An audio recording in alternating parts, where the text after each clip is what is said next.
Today's encounter comes from Travis and happened in 2002 in the Tennessee portion of the Great Smoky Mountains.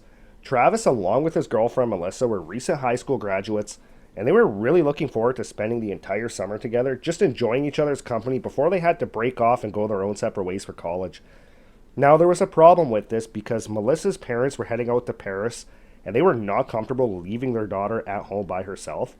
So they made a deal with her that she'd be able to stay in the US as long as she found somewhere to stay for the summer. Travis asked his parents, but they were not comfortable with that idea, so it left the two of them in kind of a little bit of a predicament. That wasn't until Travis's older brother Mike, who had recently moved about 6 months before down to Charleston, South Carolina, offered for them to come stay with him for the summer. The two of them were absolutely thrilled at that news, so they made plans to make their way from Cincinnati all the way down to Charleston. So once the day came, they loaded up Travis's truck, jumped in, and they started making their way southeast towards Charleston. Now, they really had no set time frame for this trip, so they really took their time making their way down. They would stop at the various towns along the way, take in the sights, and because they were both very outdoorsy, anytime that they would see a hiking trail or even a back road leading off the highway, they'd pull the vehicle over and they would go for a hike just to take in the scenery, take in nature, and spend time with each other out in the outdoors. Once they got closer towards the Smoky Mountains in Tennessee, they were on Interstate 129. Now, once they were on 129, they kind of kept up with what they've been doing this entire trip so far, and every time they saw anything that resembled a trail or a little back road, they would go for a hike down it.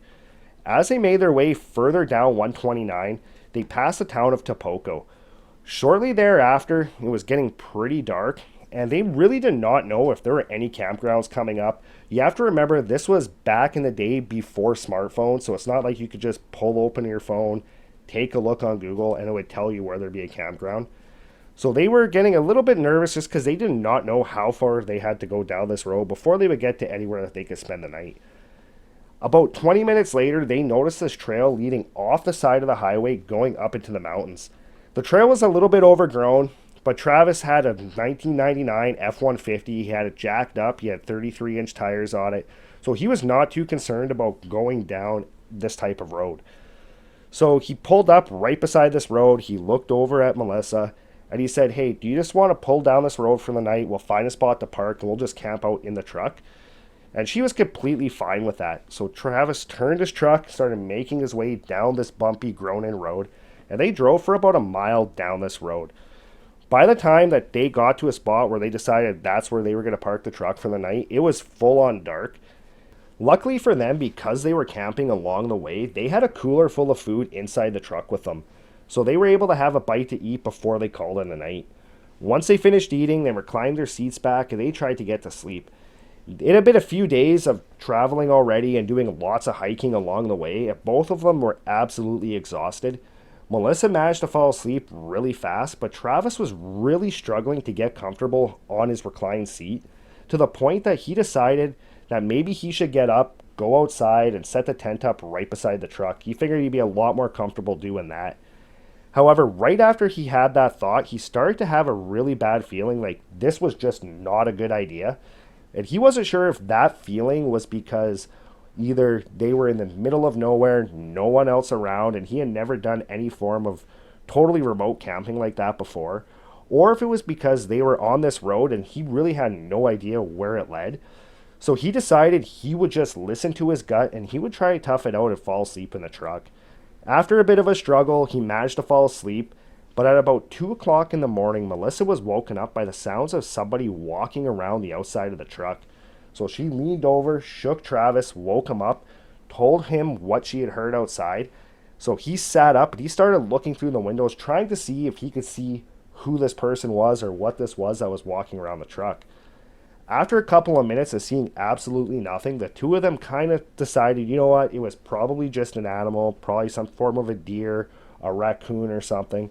I'm sure it'll be fine. And they just lied back down and tried to go back to sleep. About 15 minutes later, again, Melissa heard the sound of somebody walking around the truck, except this time it sounded like it was more than one person. It sounded like it was multiple, about 4 or 5 people. So she got really nervous, again, shook Travis, told him what was going on.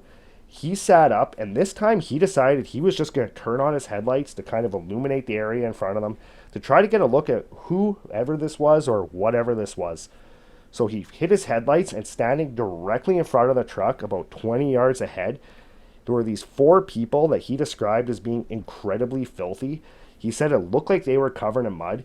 He said they really kind of reminded him of Arnold in the first Predator movie when he covered himself in mud so that the Predator couldn't see him. He said they were just absolutely filthy. He said they just stood there staring directly at him and his girlfriend in the truck. At this point, he reached down beside him, he flipped the seat up, started the truck, and his plan was he was going to turn around and just get out of there.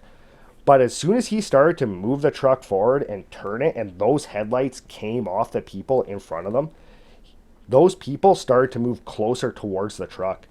At that point, he kind of backed up a little bit more, repositioned his truck so that the headlights were shining directly at these people. And now in front of him, instead of only being 4 or 5 people, he said there had to have been about 10 or 11 of them just standing in the middle of this road staring directly at them. At this point, him and Melissa are absolutely freaking out. He has no form of protection with him. He had no type of firearm. He had a pocket knife, and that was about it. And he had no idea what these people wanted. So again, he tried to turn his truck around, and as soon as the lights came off those people started moving closer to the truck again. At this point, Travis was in an absolute panic mode.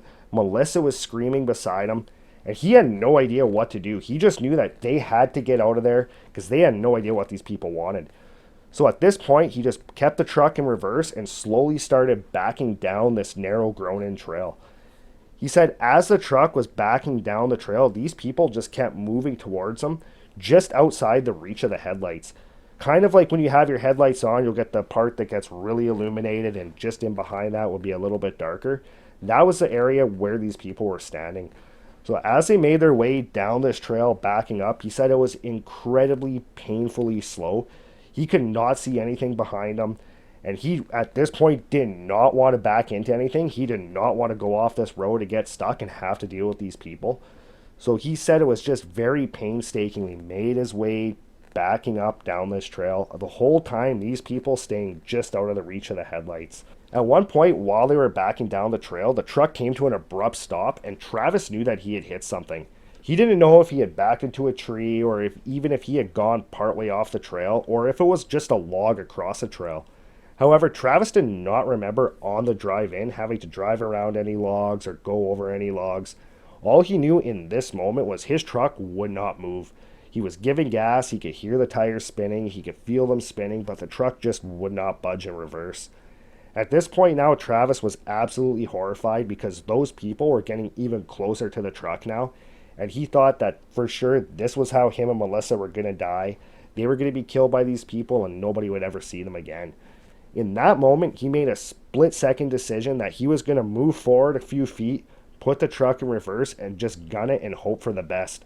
So that's exactly what he did. He moved the truck forward a few feet, put it in reverse, put his foot to the floor, and almost as soon as the truck took off in reverse, he felt the truck hit something and bounce up. And sure enough, it was a big tree across the trail.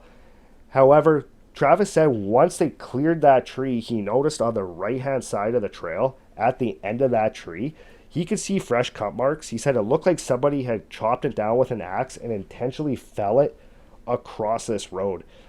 So now at this point, Travis was convinced that that tree was dropped by those people or somebody with them.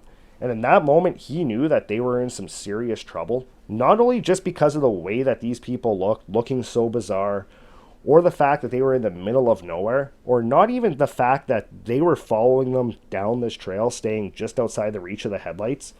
But if they had dropped this tree across a trail in like an attempt to trap them on it, he knew that the outcome would not be good if they caught up to them. So Travis put his foot down a little harder on the accelerator, picked up the pace as they backed down the rest of this trail. After a few minutes, he could see the highway down behind them, and he could see some headlights, some cars moving back and forth. And he started to feel a little bit more at ease at this point.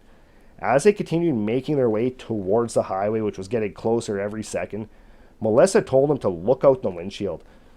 So Travis looked out the windshield, and right in the middle of the trail in front of them, these people had completely stopped. They were standing in a straight line covering the entire trail. At this point, he put his foot to the floor and he just gunned it all the way back to the highway. Once he got to the highway, he put his truck in drive and he floored it for the nearest town, which was Scintilla. Once they got there, they contacted the authorities, they made a report, and the police said that they would investigate and contact him if anything ever came of it. Travis said he never did hear anything back from the police, and when I asked him if he had any advice to share, he kind of chuckled and said, yeah, to quote an American Werewolf in London, stick to the roads, stay away from the moors. And then he said, that advice is actually pretty sound. He said, if you're ever going on a road trip, you're ever doing any type of highway driving, he said, if you start to feel tired, try to find a rest stop, try to find a motel or a campground. He said, don't just go driving down some endless trail into the mountains. And he said, if you do ever go on a road trip like that, he said, and you do plan on camping on various old logging roads or even going hiking into the woods, he said, always bring some form of protection with you.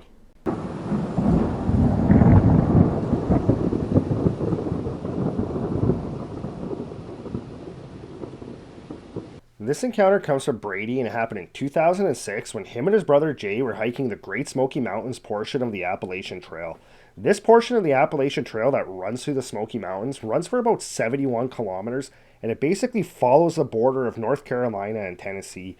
It starts down at the southwestern side of the park at a place called Fontana Dam and it runs northeast up until it gets to a place called Davenport Gap. There's one halfway point along this trail which is called Newfound Gap. And that's the only part of this trail where there's actually a highway that intersects through it.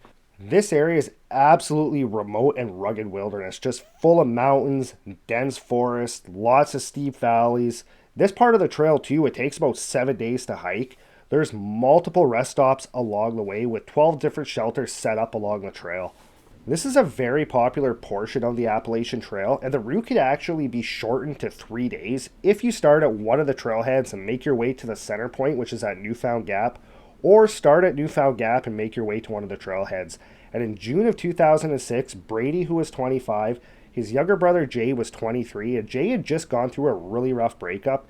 So Brady kind of wanted to get his brother back into good spirits, so he proposed that they take a couple of weeks off work and they go hike through the Smokies.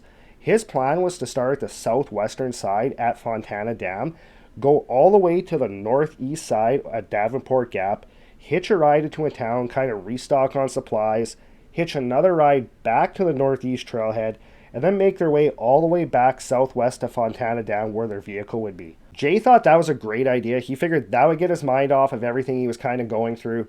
So both of them put the request for time off into work, and they spent the next couple of weeks kind of preparing for this trip. They were very avid outdoorsmen, they were into hunting and fishing, but they soon found out that they did not have the proper gear for a hike of this length. So they kind of had to go to a bunch of different outdoor shops, pick up new gear, and then they spent a couple of weeks just kind of breaking in their new boots. On the first day of their trip, they loaded up into Brady's truck, and they made the drive over to Fontana Dam. Once they got there, they gathered all their gear out of the truck, locked it up, and then they started making their way down the trail. The first day went great. They were making really good time going down the trail. And Jay noticed that this was actually really helping him. It was really helping take his mind off of everything going on back at home. And before they knew it, they were at one of those shelters. They took a look at their watch and they realized it was about 2 hours before dark. At that point, they decided, you know what, we might as well just set up camp here and we'll carry on in the morning. So they set their makeshift camp up at the shelter. They got a fire going, had some food. And shortly before dark, another group of hikers arrived at that shelter. It was a group of 6 guys, and they asked if they would not mind them joining them for the night. Now, hiking etiquette on trails like this is that those shelters are for anybody to use, and you cannot really deny another group or another hiker from using those shelters. Jay was a little upset with this at first, but he figured, you know what, I have 2 weeks out here with my brother, this won't be a problem, I have lots of time. Unfortunately, though, this other group that was at the shelter with them, they were not carrying on down the trail. They basically just hiked to this specific shelter as more or less just a drinking escape. So all night, this other group was fairly rowdy, and it was really disturbing Brady and Jay. So the next morning when they woke up and they started going back down the trail, they decided that from this point on, for the rest of their trip, they were not going to stay at the shelters. They were actually going to go off trail a little ways, kind of just avoid people, be off on their own, so they would not have to deal with a situation like that again. A couple of hours into the second day, Jay started to have the feeling like they were being followed and that they were being watched. He brought it up to Brady, and Brady too, he had the exact same feeling, but both of them kind of chalked it off to, you know what, it's more than likely just that other group. They've probably decided to go further down the trail than they originally said, so they kind of tried to brush it off. However, throughout the day, that feeling, especially for Jay, got stronger and stronger, and as they were making their way down the trail, periodically they would see figures darting in between trees, and they would catch a quick glimpse of what looked like somebody peeking from behind a tree and then quickly dodging in behind it again. This made both of them feel pretty on edge, so they made sure as they made their way down the trail that they just stayed in constant communication with each other. They just kept asking each other, do you hear anything? Do you see anything? Or even if they felt anything. And sure enough, though, periodically throughout the day, they would catch glimpses of those figures darting in between the trees. About an hour before dark, they came up to another one of those shelters. There were no other hikers there. So they just carried on past this shelter for about a half an hour. A half hour before dark, they stopped on the trail, and they just stood there for about 15 minutes, just kind of looking into the woods and listening, just to try to make sure that they were still not being followed. Once they were pretty confident that they were not being followed anymore, they turned off the trail and they made their way about a quarter of a mile into the woods. They found a nice flat spot with some mud so that they were able to build a fire to heat their food. They did not want to build a big fire. They did not want to alert those people that were following them where exactly they were. Once they had their fire going, they proceeded to set up their camp. They also, aside from setting up their tent, they also set up a tarp in between two trees and ran it down to a bucket. The purpose for that was to catch any type of rainwater that might fall through the night, or even the dew in the morning, just to kind of act as a secondary source of drinking water for them. Once they had their camp set up, they sat down by the fire, they had some food, and at about 11 o'clock, they went into the tent to call it a night. At about 1:30 in the morning, Brady woke up because he could hear something moving around outside the tent. So he kind of lied there in his sleeping bag, looking up at the roof of the tent, just listening to what was happening outside the tent. And he heard what sounded like somebody tiptoeing around their campsite. He could hear the sound move from the one side of the tent around to the front, in between the tent and the fire, and then disappear off into the woods on the other side of the tent. He lied there just staring at the top of the tent, listening for about another half an hour just to see if that sound would come back. After he noticed that that sound did not come back, he started to kind of rationalize, this was most likely just a raccoon. It could have been a fox. It didn't sound very big. If it would have been one of these people, they would have made a lot more noise. I would have heard them coming from a distance because of how thick the woods are. So it kind of put him at ease, and he was able to fall back. When they woke up in the morning, they got out of the tent. Jay proceeded to start to make a fire, and Brady went over to the water trap. Once he got to where they had set it up, their tarp and their bucket were gone. So he called over to Jay. Jay came over, and now the two of them are kind of standing there staring at this blank space in between these two trees, trying to figure out what happened to their tarp and what happened to their bucket. Jay said to Brady, I wonder if it was whoever we were seeing yesterday. Brady said, I can't see somebody who was following us taking only the tarp and only the bucket. If they were going through the trouble of following us all day yesterday and finding our camp in the pitch black, they would have most likely probably mugged us or taken something of value, and not just the tarp and not just the bucket. So he was kind of trying to rationalize what happened to this tarp. And what he came up with was, chances are maybe we had some food grease on our fingers, maybe something spilt in our pack. The tarp smelled like food, and a bear or another wild animal came and just kind of dragged it off into the bush. Both of them kind of, even though they felt that was a little far-fetched as well, they both settled on that being the reason why these two items were missing, and they just kind of carried on with the rest of the morning. After they had some food, they packed up their tent and they carried on down the trail. That day, they did not see any more of those figures darting in between trees. They did not have the feeling that they were being followed, and they just started to feel really good about the hike again. By the end of that day, they were at Newport Gap, which is the halfway mark of that portion of the trail. So they kind of started talking to each other. They decided, they're just going to carry on with the hike like they had planned. The night before, they had actually talked about potentially ending their hike at Newport Gap. But because that day went so well, they did not have the feelings of being watched. They did not have the feelings of being followed. If they didn't see any figures darting in between trees, they figured, you know what, we're just being ridiculous. We're going to be fine. That was just a one-time occurrence. So they decided they would just carry on down the trail. And that night, they actually camped pretty close to Newport Gap. They had nothing weird happen to them that night. So the next morning, they got up and they started making their way down the trail again. Same thing as the day before. All day, they just did not have those feelings, did not see any figures darting in between trees. And they were really starting to unwind at this point and just, again, start to enjoy the hike, starting to enjoy taking in the scenery.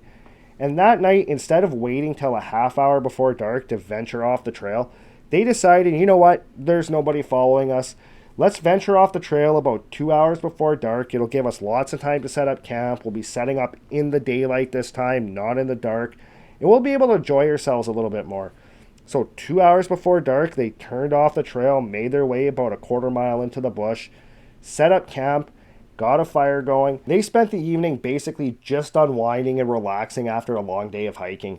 They were feeling a lot less on edge, a lot more easygoing. So they had a lot bigger of a fire going that night than they had the last couple of nights. But same thing, at about 11 o'clock, they made their way into the tent and they called it a night and went to bed. At about 12:30 in the morning, Jay was awoken by the sound of something rubbing up against the side of the tent. It jolted him awake and he quickly turned his head and he was staring at the tent fabric, kind of trying to figure out what that noise was that he just heard. He lied there for a few seconds, not hearing anything. But then he heard what sounded, again, like somebody tiptoeing through their campsite. Now, that was the same sound that Brady had heard that second night, but Brady actually did not tell Jay about that sound. So Jay's lying there, listening to whatever's outside the tent sound like it's tiptoeing through the campsite, and he decides he's going to wake his brother up. So he reaches over, wakes up Brady, tells him that he hears what sounds like somebody tiptoeing through the campsite. Brady is instantly alerted, looks at Joe and tells him that he heard that sound that second night. So now both of them are inside the tent, really on edge. So Brady grabs his flashlight and he starts shining it out the front of the tent. He starts moving his light from left to right, and all of a sudden, directly in front of the tent, off to the right, right at the bush line, he sees this woman staring right back at him. Only this woman was very malnourished and incredibly filthy. She was completely covered in mud and dirt. She was wearing what looked like an old blanket kind of just wrapped around her body and tied with what looked like a rope. And her hair was completely caked with mud. It looked like she had sticks and leaves sticking out of her hair as well. And she just stared right back at him. A couple of seconds later, she lets out a scream. She turns and she runs into the trees. His first thought was that this was another hiker or it was somebody that was lost. And he felt the need to go help this woman. So he told his brother what he had just saw, and both of them quickly scrambled out of the tent and went running into the woods after this woman. When they got into the woods, they started calling out to her to see if she needed help, but they got no response back. So they moved just a little bit deeper into the woods, about another 20 yards, stopped, and started calling out again. They called a few times and they just kind of went silent, just trying to see if they could hear any sound of her at all moving through the bush. Shortly after, all of a sudden, they heard that woman start to scream, and it sounded like she was screaming some type of weird language that they did not understand. It was definitely not English, but it was definitely some form of a language. Right after she was yelling in that other language, they heard multiple other male voices and another female voice responding back in the same type of sounding language, coming from various different parts inside the woods around them. Brady ended up yelling to Joe to get back to camp, so the two of them ran back to the tent, and as soon as they got there, Brady started gathering up any wood he could find, and he just threw it all on top of the fire, trying to make the flames big enough so that they could kind of see the area around them. And as the flames did grow, they started to notice more and more of these individuals staring back into their camp. Each and every one of them that they saw looked just like that woman, completely covered in dirt, covered in mud, very unkept clothing, mud caked in their hair, and these people just stood there just staring at them while they were standing by the fire. Brady and Jay at this point are not sure if those people are going to attack them or not, so they decide they're going to arm themselves. Jay grabbed his hatchet, Brady grabbed his survival knife, and he also grabbed a couple of bear bangers. What a bear banger is it's essentially a pen that launches a projectile that'll explode after about 100 feet, and it mimics the sound of a 12 gauge shotgun. It's used to scare off bears and other wildlife. And at this point, Brady decided he was going to take a chance and he was going to fire one of these bear bangers towards these people to see if maybe it would scare them off. So he picked up his bear banger, aimed it towards them, fired, and as soon as it ignited and went off, the people scattered and just went running into the bush. So they both kind of breathed a temporary sigh of relief because that immediate danger was gone because those people had run further into the woods. However, they could still hear them screaming and shouting to each other in that language. And periodically over the next few hours, those people would start making their way back towards their camp. And every time that they would get to the edge of the bush line and they were illuminated by the fire, Brady would fire another bear banger towards them and they would go scattering off again. At one point, shortly before dawn, Brady had actually run out of bear bangers and those people were making their way back towards their camp. At this point, Jay was actually tempted to actually light the forest on fire to kind of create a bit of a firewall between them and these people. The only thing that really held him back on that was the fact that he did not know who else was in the area and he did not want to put anybody else's life in danger. So at this point, he just held up his hatchet, Brady held up his knife, and the two of them got ready for a fight just in case these people did attack. However, after about 45 minutes of a complete standstill of these people just staring at them and both of them just kind of getting ready for a fight, the sun started to come up and those people slowly started backing away into the forest, and shortly after they could no longer see them. Brady and Jay at this point, they ran back for the main trail. Once they were on the trail, they just ran south, and they ran south all day till they got to Newfound Gap. Once they got to the highway at Newfound Gap, they got in contact with the Rangers.